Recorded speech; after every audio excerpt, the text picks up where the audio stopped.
El don del águila.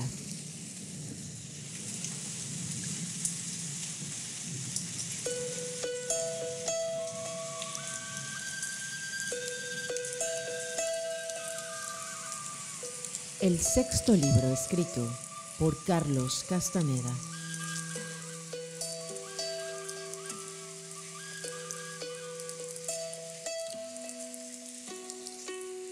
Hoy te presento el apéndice. 6 proposiciones explicatorias.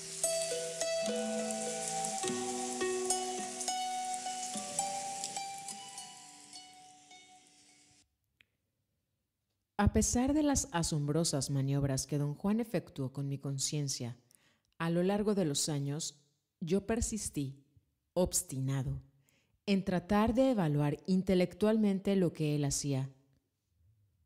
Aunque he escrito mucho acerca de estas maniobras, siempre ha sido desde el punto de vista experiencial y además desde una posición estrictamente racional. Inmerso como estaba en mi propia racionalidad, no pude reconocer las metas de las enseñanzas de don Juan. Para comprender el alcance de estas metas con algún grado de exactitud, era necesario que perdiera mi forma humana y que llegara a la totalidad de mí mismo. Las enseñanzas de don Juan tenían como fin guiarme a través de la segunda fase del desarrollo de un guerrero, la verificación y aceptación irrestricta de que en nosotros hay otro tipo de conciencia.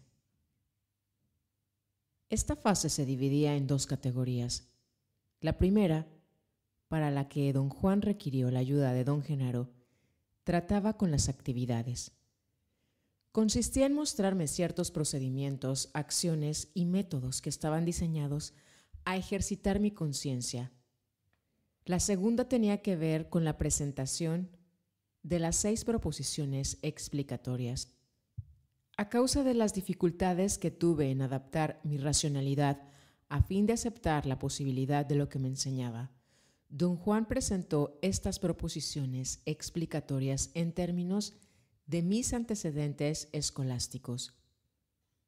Lo primero que hizo como introducción fue crear una escisión en mí mediante un golpe específico en el omóplato derecho. Un golpe que me hacía entrar en un estado desusual de conciencia, el cual yo no podía recordar una vez que había vuelto a la normalidad. Hasta el momento en que don Juan me hizo entrar en tal estado de conciencia, tenía un innegable sentido de continuidad que creí producto de mi experiencia vital.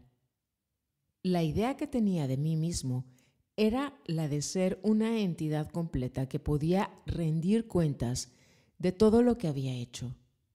Además, me hallaba convencido de que el aposento de toda mi conciencia, si es que lo había, se hallaba en mi cabeza. Sin embargo, don Juan me demostró con su golpe que existe un centro en la espina dorsal, a la altura de los omóplatos, que obviamente es un sitio de conciencia acrecentada. Cuando interrogué a don Juan sobre la naturaleza de ese golpe, me explicó que el nahual es un dirigente, un guía que tiene la responsabilidad de abrir el camino y que debe ser impecable para empapar a sus guerreros con un sentido de confianza y claridad. Solo bajo esas condiciones, un nahual se halla en posibilidad de proporcionar un golpe en la espalda a fin de forzar un desplazamiento de conciencia, pues el poder del nahual es lo que permite llevar a cabo la transición. Si el nahual no es un practicante impecable, el desplazamiento no ocurre, como fue el caso cuando yo traté, sin éxito, de colocar a los demás aprendices en un estado de conciencia acrecentada, aporreándolos en la espalda antes de aventurarnos en el puente. Pregunté a don Juan qué conllevaba ese desplazamiento de conciencia. Me dijo que el nahual tiene que dar el golpe en un sitio preciso, que varía de persona a persona, pero que siempre se halla en el área general de los omóplatos. Un nahual tiene que ver para especificar el sitio que se localiza en la periferia de la luminosidad de uno y no en el cuerpo físico en sí. Una vez que el nahual lo identifica, lo empuja más que golpearlo y así crea una concavidad, una depresión en el cascarón luminoso. El estado de conciencia acrecentada que resulta de ese golpe dura lo que dura la depresión. Algunos cascarones luminosos vuelven a sus formas originales por sí mismos. Algunos tienen que ser golpeados en otro punto a fin de ser restaurados. Y otros más ya nunca recuperan sus formas ovales. Don Juan decía que los videntes ven la conciencia como una brillantez peculiar. La conciencia de la vida cotidiana es un destello en el lado derecho que se extiende del exterior del cuerpo físico hasta la periferia de nuestra luminosidad. La conciencia acrecentada es un brillo más intenso que se asocia con gran velocidad y concentración, un fulgor que satura la periferia del lado izquierdo. Don Juan decía que los videntes explican lo que ocurre con el golpe del nahual como un desalojamiento temporal de un centro colocado en el capullo luminoso del cuerpo. Las emanaciones del águila, en realidad, se evalúan y se seleccionan en ese centro. El golpe altera su funcionamiento normal. A través de sus observaciones, los videntes han llegado a la conclusión de que los guerreros tienen que ser puestos en ese estado de desorientación. El cambio en la manera como funcione la conciencia bajo esas condiciones hace que ese estado sea un territorio ideal para dilucidar los mandatos del águila. Permite que los guerreros funcionen como si estuvieran en la conciencia de todos los días, con la diferencia de que pueden concentrarse en todo lo que hacen con una claridad y con una fuerza sin precedentes. Don Juan decía que mi situación era análoga a la que él había experimentado. Su benefactor creó una profunda escisión en él, haciéndolo desplazarse una y otra vez de la conciencia del lado derecho a la del lado izquierdo. La claridad y la libertad de su conciencia del lado izquierdo se hallaban en oposición directa a las racionalizaciones e interminables defensas de su lado derecho. Me dijo que todos los guerreros son echados a las profundidades de la misma situación, que esa polaridad moldea y que el nahual crea y refuerza la escisión a fin de conducir a sus aprendices a la convicción de que hay una conciencia en los seres humanos que no se ha explorado. 1. Lo que percibimos como mundo son las emanaciones del águila. Don Juan me explicó que el mundo que percibimos no tiene existencia trascendental. Como estamos familiarizados con él, creemos que lo que percibimos es un mundo de objetos que existen tal como los percibimos, cuando en realidad no hay un mundo de objetos, sino más bien un universo de emanaciones del águila. Esas emanaciones representan la única realidad inmutable. Es una realidad que abarca todo lo que existe, lo perceptible y lo imperceptible, lo conocible y lo inconocible. Los videntes que ven las emanaciones del águila las llaman mandatos a causa de su fuerza apremiante. Todas las criaturas vivientes son apremiadas a usar las emanaciones y las usan sin llegar a saber lo que son. El hombre común y corriente las interpreta como la realidad y los videntes que ven las emanaciones las interpretan como la regla.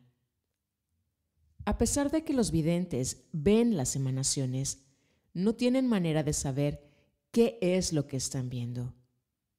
En vez de enderezarse con conjeturas superfluas, los videntes se ocupan en la especulación funcional de cómo se pueden interpretar los mandatos del águila.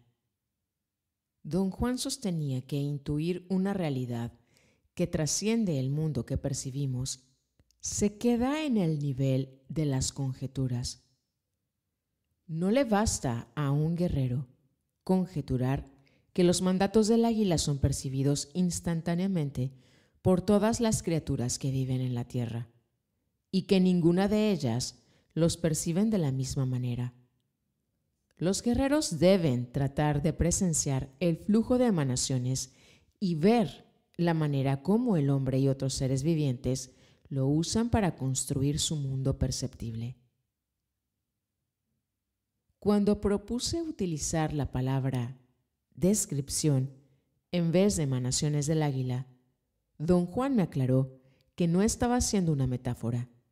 Dijo que la palabra descripción connota un acuerdo humano y que lo que percibimos emerge de un mandato en el que no cuentan los acuerdos humanos. 2. La atención es lo que nos hace percibir las emanaciones del águila como el acto de desnatar. Don Juan decía que la percepción es una facultad física que cultivan las criaturas vivientes. El resultado final de este cultivo en los seres humanos es conocido entre los videntes como atención. Don Juan describió la atención como el acto de enganchar y canalizar la percepción. Dijo que ese acto es nuestra hazaña más singular que cubre toda la gama de alternativas y posibilidades humanas. Don Juan estableció una distinción precisa entre alternativas y posibilidades. Alternativas humanas son las que estamos capacitados para escoger como personas que funcionan dentro del medio social. Nuestro panorama de este dominio es muy limitado. Posibilidades humanas resultan ser aquellas que estamos capacitados para lograr como seres luminosos. Don Juan me reveló un esquema clasificatorio de 3 tipos de atención, enfatizando que llamarlos tipos era erróneo. De hecho, se trata de 3 niveles de conocimiento. La primera, la segunda y la tercera atención. Cada una de ellas es un dominio independiente, completo en sí. Para un guerrero que se halla en las fases iniciales de su aprendizaje, la primera atención es la más importante de las 3. Don Juan decía que sus proposiciones explicatorias eran intentos de traer al primer plano el modo como funciona la primera atención, algo que es totalmente desapercibido por nosotros. Consideraba imperativo que los guerreros comprendieran la naturaleza de la primera atención si es que iban a aventurarse en las otras 2. Me explicó que a la primera atención se le ha enseñado a moverse instantáneamente a través de todo un espectro de las emanaciones del águila, sin poner el menor énfasis evidente en ello, al fin de alcanzar unidades perceptuales que todos nosotros hemos aprendido que son perceptibles. Los videntes llaman desnatar a esta hazaña de la primera atención, porque implica la capacidad de suprimir las emanaciones superfluas y seleccionar cuáles de ellas se deben enfatizar. Don Juan explicó este proceso tomando como ejemplo la montaña que veíamos en ese momento. Sostuvo que mi primera atención, al momento de ver la montaña, había desnatado una infinita cantidad de emanaciones para obtener un milagro de percepción, un desnate que todos los seres humanos conocen porque cada uno de ellos lo ha logrado alcanzar por sí mismo. Los videntes dicen que todo aquello que la primera atención suprime para obtener un desnate ya no puede ser recuperado por la primera atención bajo ninguna condición. Una vez que aprendemos a percibir en términos de desnates, nuestros sentidos ya no registran las emanaciones superfluas. Para dilucidar este punto, me dio el ejemplo del desnate del cuerpo humano. Dijo que nuestra primera atención está totalmente inconsciente de las emanaciones que componen el luminoso cascarón externo del cuerpo físico. Nuestro capullo oval no está sujeto a la percepción. Se han rechazado las emanaciones que lo harían perceptible en favor de las que permiten a la primera atención percibir el cuerpo físico tal como lo conocemos.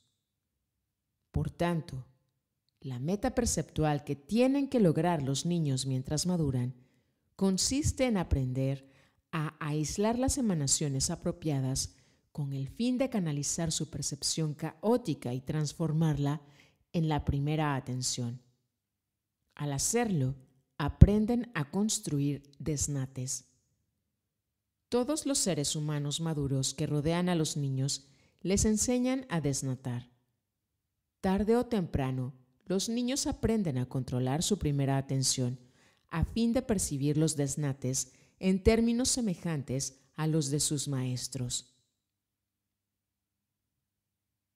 Don Juan nunca dejó de maravillarse con la capacidad de los seres humanos de impartir orden al caos de la percepción. Sostenía que cada uno de nosotros, por sus propios méritos, es un mago magistral y que nuestra magia consiste en imbuir de realidad los desnates que nuestra primera atención ha aprendido a construir.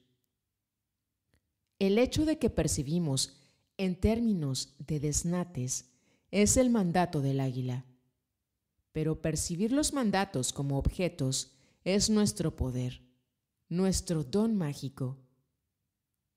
Nuestra falacia, por otra parte, es que siempre acabamos siendo unilaterales al olvidar que los desnates solo son reales en el sentido de que los percibimos como reales, debido al poder que tenemos para hacerlo. Don Juan llama a esto un error de juicio que destruye la riqueza de nuestros misteriosos orígenes. 3. A los desnates les da sentido el primer anillo de poder. Don Juan decía que el primer anillo de poder es la fuerza que sale de las emanaciones del águila para afectar exclusivamente a nuestra primera atención. Explicó que se le ha representado como un anillo a causa de su dinamismo, de su movimiento ininterrumpido. Se le ha llamado anillo de poder debido, primero, a su carácter compulsivo y segundo, a causa de su capacidad única de detener sus obras, de cambiarlas o de revertir su dirección. El carácter compulsivo se muestra mejor en el hecho de que no solo apremia a la primera atención a construir y perpetuar desnates, sino que exige un consenso de todos los participantes. A todos nosotros se nos exige un completo acuerdo sobre la fiel reproducción de desnates, pues la conformidad al primer anillo de poder tiene que ser total. Precisamente esa conformidad es la que nos da certeza de que los desnates son objetos que existen como tales, independientemente de nuestra percepción. Además, lo compulsivo del primer anillo de poder no cesa después del acuerdo inicial, sino que exige que continuamente renovemos el acuerdo. Toda la vida tenemos que operar como si, por ejemplo, cada uno de nuestros desnates fueran perceptualmente los primeros para cada ser humano, a pesar de lenguajes y de culturas. Don Juan concedía que aunque todo eso es demasiado serio para tomarlo en broma, el carácter apremiante del primer anillo de poder es tan intenso que nos fuerza a creer que si la montaña pudiera tener una conciencia propia, ésta se consideraría como el desnate que hemos aprendido a construir. La característica más valiosa que el primer anillo de poder tiene para los guerreros es la singular capacidad de interrumpir su flujo de energía o de suspenderlo del todo. Don Juan decía que esta es una capacidad latente que existe en todos nosotros como unidad de apoyo. En nuestro estrecho mundo de desnates no hay necesidad de usarla. Puesto que estamos tan eficientemente amortiguados y escudados por la red de la primera atención, no nos damos cuenta, ni siquiera vagamente, de que tenemos recursos escondidos. Sin embargo, si se nos presentara otra alternativa para elegir, como es la opción del guerrero de utilizar la segunda atención, la capacidad latente del primer anillo de poder podría empezar a funcionar y podría usarse con resultados espectaculares. Don Juan subrayaba que la mayor hazaña de los brujos es el proceso de activar esa capacidad latente. Él lo llamaba bloquear el intento del primer anillo de poder. Me explicó que las emanaciones del águila, que ya han sido aisladas por la primera atención para construir el mundo de todos los días, ejerce una presión inquebrantable en la primera atención. Para que esta presión detenga su actividad, el intento tiene que ser desalojado. Los videntes llaman a esto una obstrucción o una interrupción del primer anillo de poder. 4. El intento es la fuerza que mueve al primer anillo de poder. Don Juan me explicó que el intento no se refiere a tener una intención o desear una cosa u otra, sino más bien se trata de una fuerza imponderable que nos hace comportarnos de maneras que pueden describirse como intención, deseo, volición, etc. Don Juan no lo presentaba como una condición de ser proveniente de uno mismo, tal como es un hábito producido por la socialización, o una reacción biológica, sino más bien lo representaba como una fuerza privada, íntima, que poseemos y usamos individualmente como una llave que hace que el primer anillo de poder se mueva de maneras aceptables. El intento es lo que dirige a la primera atención para que ésta se concentre en las emanaciones del águila dentro de un cierto marco. Y el intento también es lo que ordena al primer anillo de poder a obstruir o interrumpir su flujo de energía.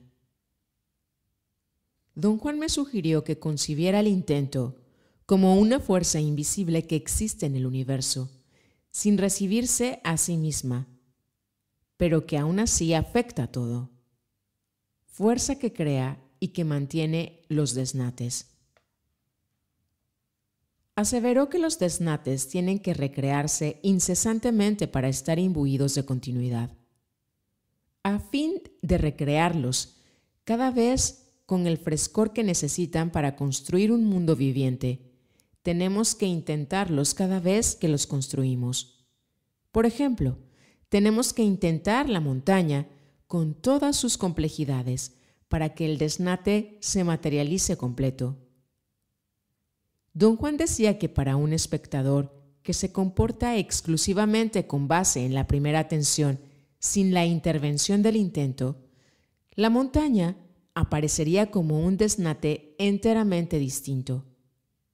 Podría aparecer como el desnate forma geométrica o mancha amorfa de coloración. Para que el desnate montaña se complete, el espectador debe intentarlo, ya sea involuntariamente a través de la fuerza apremiante del primer anillo de poder o premeditadamente a través del entrenamiento del guerrero. Don Juan me señaló las 3 maneras como nos llega el intento. La más predominante es conocida por los videntes como el intento del primer anillo de poder. Este es un intento ciego que nos llega por una casualidad. Es como si estuviéramos en su camino, o como si el intento se pusiera en el nuestro. Inevitablemente nos descubrimos atrapados en sus mallas sin tener ni el menor control de lo que nos está sucediendo. La segunda manera es cuando el intento nos llega por su propia cuenta. Esto requiere un considerable grado de propósito, un sentido de determinación por parte nuestra. Solo en nuestra capacidad de guerreros podemos colocarnos voluntariamente en el camino del intento. Lo convocamos, por así decirlo. Don Juan me explicó que en su insistencia por ser un guerrero impecable, no era nada más que un esfuerzo por dejar que el intento supiera que él se está poniendo en su camino. Don Juan decía que los guerreros llaman poder a este fenómeno. Así es que cuando hablan de tener poder personal, se refieren al intento que les llega voluntariamente. El resultado, me decía, puede describirse como la facilidad de encontrar nuevas soluciones o la facilidad de afectar a la gente o a los acontecimientos. Es como si otras posibilidades, desconocidas previamente por el guerrero, de súbito se volviesen aparentes. De esta manera, un guerrero impecable nunca planea nada por adelantado, pero sus actos son tan decisivos que parece como si el guerrero hubiera calculado de antemano cada faceta de su actividad.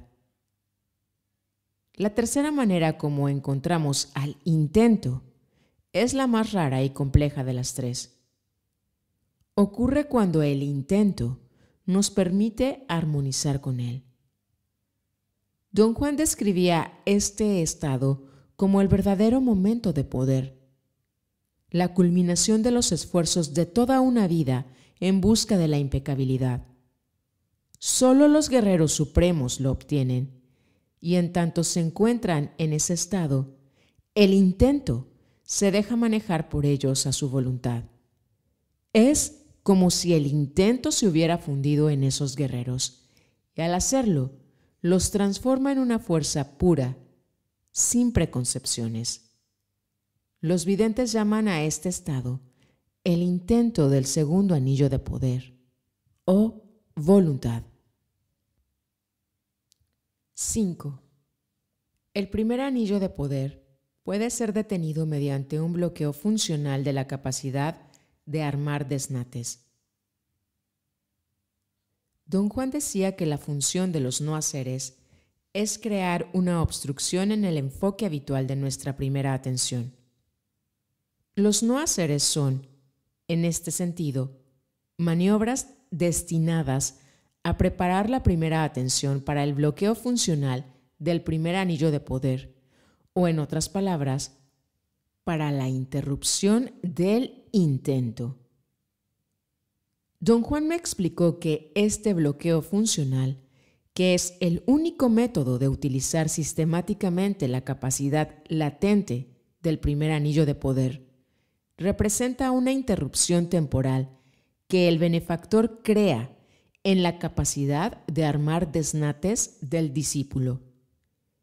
Se trata de una premeditada y poderosa intrusión artificial en la primera atención, con el objeto de empujarla más allá de las apariencias que los desnates conocidos nos presentan.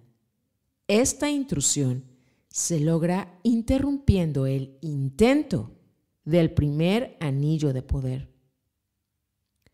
Don Juan decía que para llevar a cabo la interrupción, el benefactor trata al intento como lo que verdaderamente es: un proceso, un flujo, una corriente de energía que eventualmente puede detenerse o reorientarse. Una interrupción de esta naturaleza, sin embargo, implica una conmoción de tal magnitud que puede forzar al primer anillo de poder a detenerse del todo. Una situación imposible de concebir bajo nuestras condiciones normales de vida.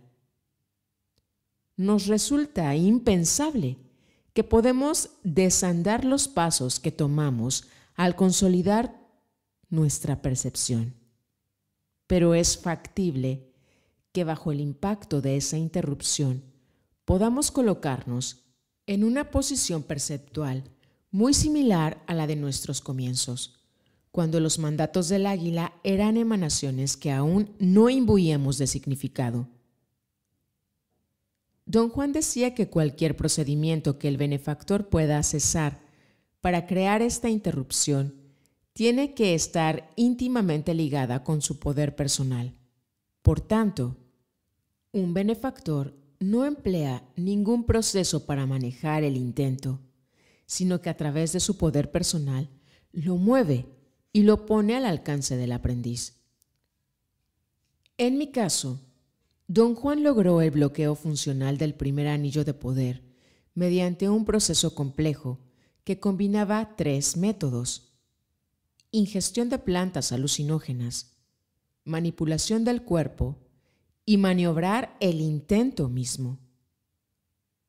En el principio, Don Juan se apoyó fuertemente en la ingestión de plantas alucinógenas, al parecer a causa de la persistencia de mi lado racional. El efecto fue tremendo y, sin embargo, retardó la interrupción que se buscaba. El hecho de que las plantas fueran alucinógenas le ofrecía a mi razón la justificación perfecta para congregar todos sus recursos disponibles para continuar ejerciendo el control. Yo estaba convencido de que podía explicar lógicamente cualquier cosa que experimentaba, junto con las inconcebibles hazañas que don Juan y don Genaro solían llevar a cabo para crear las interrupciones como distorsiones perceptuales causadas por la ingestión de alucinógenos. Don Juan decía que el efecto más notable de las plantas alucinógenas era algo que cada vez que las ingería, yo interpretaba como la peculiar sensación de que todo en torno a mí exudaba una sorprendente riqueza. Había colores, formas, detalles que nunca antes había presenciado. Don Juan utilizó este incremento de mi habilidad para percibir y, mediante una serie de órdenes y comentarios, me forzaba a entrar en un estado de agitación nerviosa. Después manipulaba mi cuerpo y me hacía cambiar de un lado al otro de la conciencia, hasta que había creado visiones fantasmagóricas o escenas completamente reales con criaturas tridimensionales que era imposible que existieran en este mundo. Don Juan me explicó que una vez que se rompe la relación directa entre el intento y los desnates que estamos construyendo, esta ya nunca se puede restituir. A partir de ese momento adquirimos la habilidad de atrapar una corriente de lo que él conocía como intento fantasma, o el intento de los desnates que no están presentes en el momento o en el lugar de la interrupción. Eso es, un intento que queda a nuestra disposición a través de algún aspecto de la memoria. Don Juan sostenía que con la interrupción del intento del primer anillo de poder nos volvemos receptivos y maleables. Un nahual puede entonces introducir el intento del segundo anillo de poder. Don Juan se hallaba convencido de que los niños de cierta edad se hallan en una situación parecida de receptividad. Al estar privados de intento, quedan listos para que se les imprima cualquier intento accesible a los maestros que los rodean. Después de un periodo de ingestión continua de plantas alucinógenas, don Juan descontinuó totalmente su uso. Sin embargo, obtuvo nuevas y aún más dramáticas interrupciones en mí, manipulando mi cuerpo y haciéndome cambiar de estados de conciencia, combinando todo esto con maniobrar el intento mismo. A través de una combinación de instrucciones mesmerizantes y de comentarios apropiados, don Juan creaba una corriente de intento fantasma y yo era conducido a experimentar los desnates comunes y corrientes como algo inimaginable. Él conceptualizó todo eso como vislumbrar la inmensidad del águila. Don Juan me guió magistralmente a través de incontables interrupciones de intento hasta que se convenció, como vidente, que mi cuerpo mostraba el efecto del bloqueo funcional del primer anillo de poder. Decía que podía ver una actividad desacostumbrada en mi cascarón luminoso en torno al área de los omóplatos. La describió como un hoyuelo que se había formado exactamente como si la luminosidad fuese una capa muscular contraída por un nervio. Para mí, el efecto del bloqueo funcional del primer anillo de poder fue que logró borrar la certeza que toda mi vida había tenido de que era real lo que reportaban mis sentidos. Calladamente entré en un estado de silencio interior. Don Juan decía que lo que le da a los guerreros esa extrema incertidumbre que su benefactor experimentó a fines de su vida, esa resignación al fracaso que él mismo se hallaba viviendo, es el hecho de que un vislumbre de la inmensidad del águila nos deja sin esperanzas. La esperanza es el resultado de nuestra familiaridad con los desnates y de la idea de que los controlamos. En tales momentos, solo la vida de guerrero nos puede ayudar a perseverar en nuestros esfuerzos por descubrir lo que el águila nos ha ocultado, pero sin esperanzas de que podamos llegar a comprender alguna vez lo que descubrimos. 6. La segunda atención. Don Juan me explicó que el examen de la segunda atención debe de comenzar con darse cuenta de que la fuerza del primer anillo de poder que nos encajona es un lindero físico concreto. Los videntes lo han descrito como una pared de niebla, una barrera que puede ser llevada sistemáticamente a nuestra conciencia por medio del bloqueo del primer anillo de poder, y luego puede ser perforada por medio del entrenamiento del guerrero. Al perforar la pared de niebla, uno entra en un vasto estado intermedio. La tarea de los guerreros consiste en atravesarlo hasta llegar a la siguiente línea divisoria, que se deberá perforar a fin de entrar en lo que propiamente es el otro yo o la segunda atención. Don Juan decía que las dos líneas divisorias son perfectamente discernibles. Cuando los guerreros perforan la pared de niebla, sienten que se retuercen sus cuerpos o sienten un intenso temblor en la cavidad de sus cuerpos, por lo general a la derecha del estómago o a través de la parte media de derecha a izquierda. Cuando los guerreros perforan la segunda línea, sienten un agudo crujido en la parte superior del cuerpo, algo como el sonido de una pequeña rama seca que es partida en dos.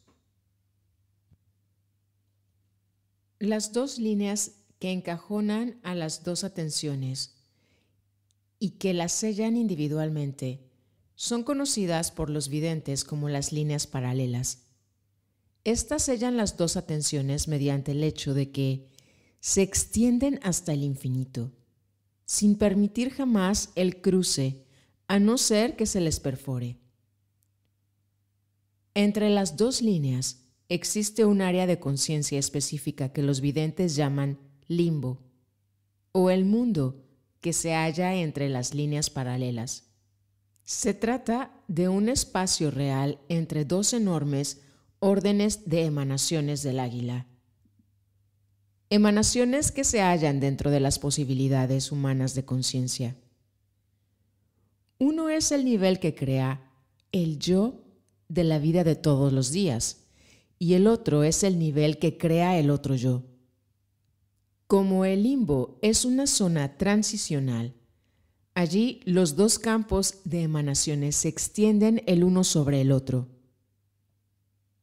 La fracción del nivel que nos es conocido, que se extiende dentro de esa área, engancha a una porción del primer anillo de poder y la capacidad del primer anillo de poder de construir desnates nos obliga a percibir una serie de desnates en el limbo que son casi como los de la vida diaria, salvo que aparecen grotescos, insólitos y contorsionados.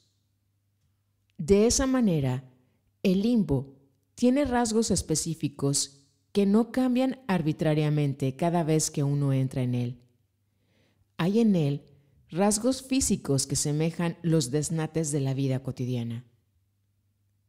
Don Juan sostenía que la sensación de pesadez que se experimenta en el limbo se debe a la carga creciente que se ha colocado en la primera atención, en el área que se halla justamente tras de la pared de niebla. Aún podemos comportarnos como lo hacemos normalmente. Es como si nos encontráramos en un mundo grotesco pero reconocible. Conforme penetramos más profundamente en él, más allá de la pared de niebla, progresivamente se vuelve más difícil reconocer los rasgos o comportarse en términos del yo conocido. Me explicó que era posible hacer que, en vez de la pared de niebla, apareciese cualquier otra cosa, pero que los videntes han optado por acentuar lo que consume menor energía. Visualizar ese lindero como una pared de niebla no cuesta ningún esfuerzo. Lo que existe más allá de la segunda línea divisoria es conocido por los videntes como la segunda atención, o el otro yo, o el mundo paralelo. Y el acto de traspasar los dos linderos es conocido como cruzar las líneas paralelas. Don Juan pensaba que yo podía asimilar este concepto más firmemente si me describía cada dominio de la conciencia como una predisposición perceptual específica. Me dijo que en el territorio de la conciencia de la vida cotidiana nos hallamos inescapablemente enredados en la predisposición perceptual de la primera atención. A partir del momento en que el primer anillo de poder empieza a construir desnates, la manera de construirlo se convierte en nuestra predisposición perceptual normal. Romper la fuerza unificadora de la predisposición perceptual de la primera atención implica romper la primera línea divisoria. La predisposición perceptual normal pasa entonces al área intermedia que se halla entre las líneas paralelas. Uno continúa construyendo desnates casi normales durante un tiempo, pero conforme se aproxima uno a lo que los videntes llaman la segunda línea divisoria, la predisposición perceptual de la primera atención empieza a ceder, pierde fuerza. Don Juan decía que esa transición está marcada por una repentina incapacidad de recordar o de comprender lo que se está haciendo. Cuando se alcanza la segunda línea divisoria, la segunda atención empieza a actuar sobre los guerreros que llevan a cabo el viaje.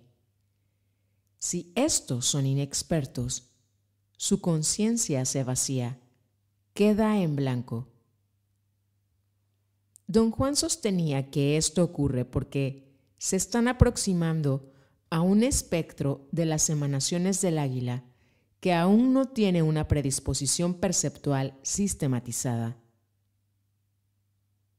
Mis experiencias con la gorda y la mujer nahual, más allá de la pared de niebla, era un ejemplo de esa incapacidad. Viajé hasta el otro yo, pero no me pude dar cuenta de lo que había hecho por la simple razón de que mi segunda atención se hallaba aún informulada y no me daba la oportunidad de organizar todo lo que había percibido.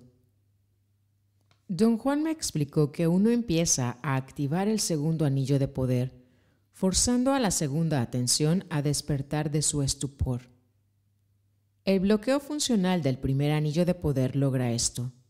Después, la tarea del maestro consiste en recrear la condición que dio principio al primer anillo de poder, la conclusión de estar saturado de intento.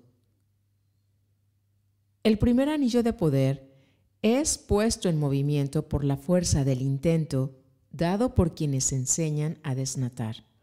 Como maestro mío, él me estaba dando entonces un nuevo intento que crearía un nuevo medio perceptual.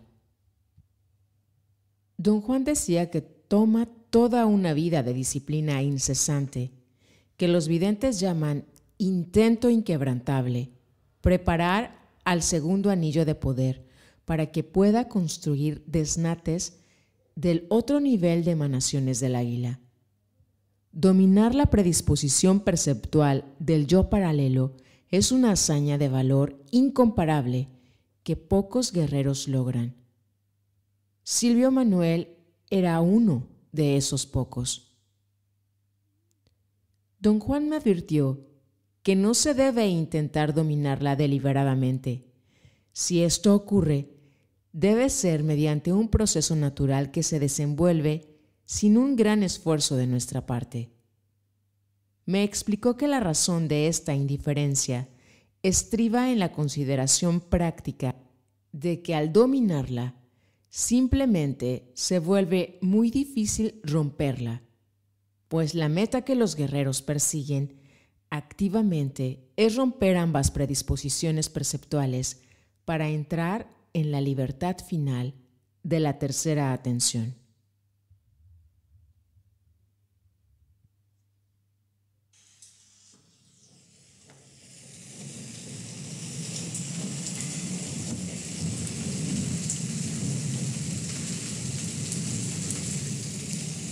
Esto fue el apéndice.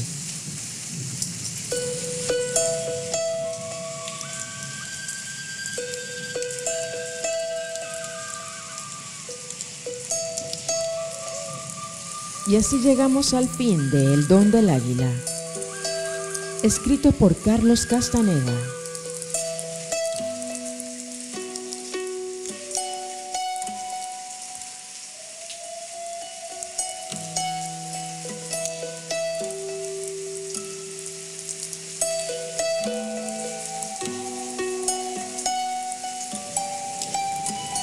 Haciendo un puente entre la primera y segunda atención.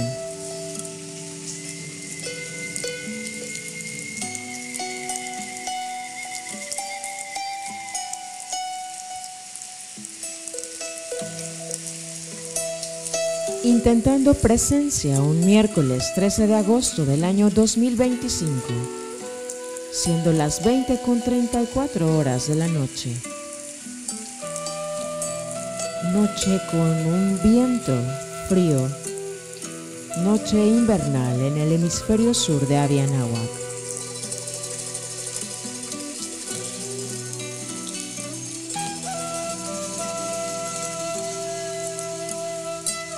Transmitiendo desde la Laguna Espejo, provincia de Buenos Aires, Argentina.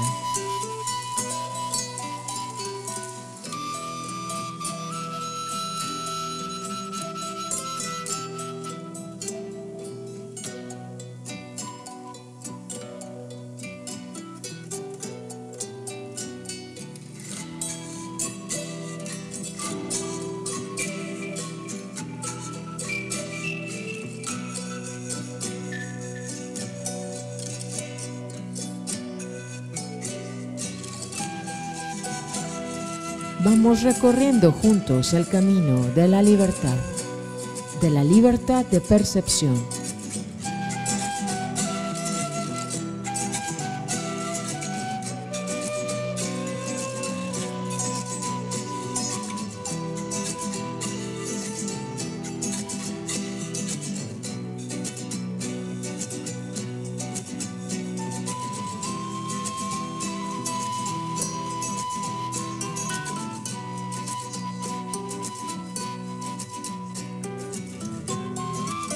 Gracias, caminante, por tu sintonía.